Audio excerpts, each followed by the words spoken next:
Aujourd'hui, nous allons voir ensemble une maladie rare qui est la maladie de Fabry, quels sont les signes évocateurs, comment faire le diagnostic et enfin comment traiter cette maladie.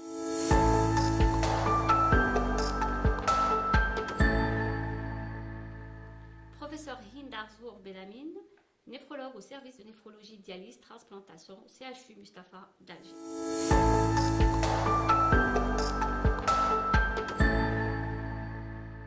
La maladie de Fabry est une maladie rare, orpheline, qui fait partie d'un groupe de maladies de surcharge lysosomale.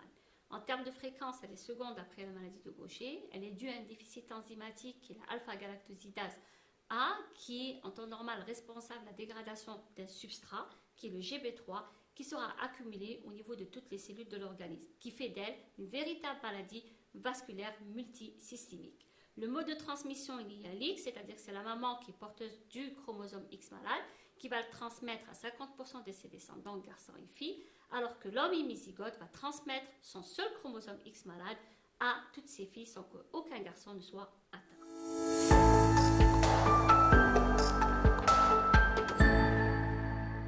La maladie de Fabry est une maladie multisystémique. Il faut savoir qu'elle évolue par phase.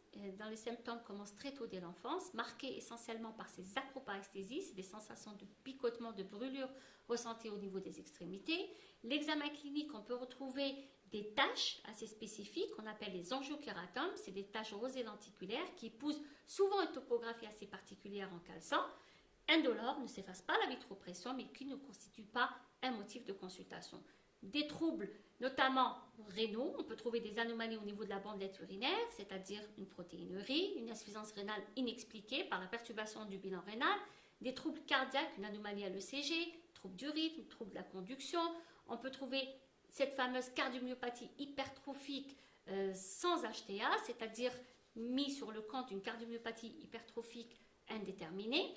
Mais aussi, il y a d'autres signes, c'est des malades qui souffrent, c'est-à-dire qui présentent une intolérance à l'effort, une intolérance à la chaleur, des troubles de la sudation, des troubles de l'audition, c'est-à-dire une surdité uni- ou bilatérale, des troubles notamment tels que digestifs, de douleurs abdominales, des alternances entre des constipations et des diarrhées, mais aussi des malades qui peuvent aussi présenter des accidents vasculaires, donc sans aucun facteur de risque, notamment l'hypertension, le diabète ou le tabac.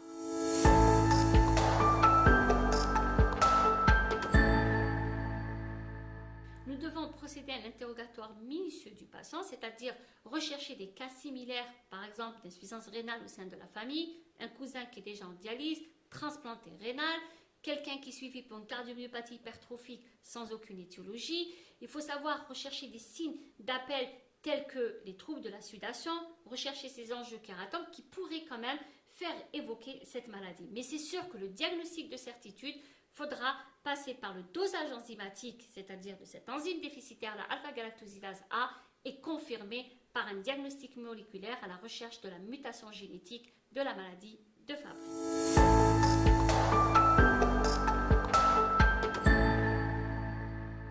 Le pronostic vital dans la maladie de Fabry est mis en jeu par l'atteinte cardiaque, cérébrale et rénale.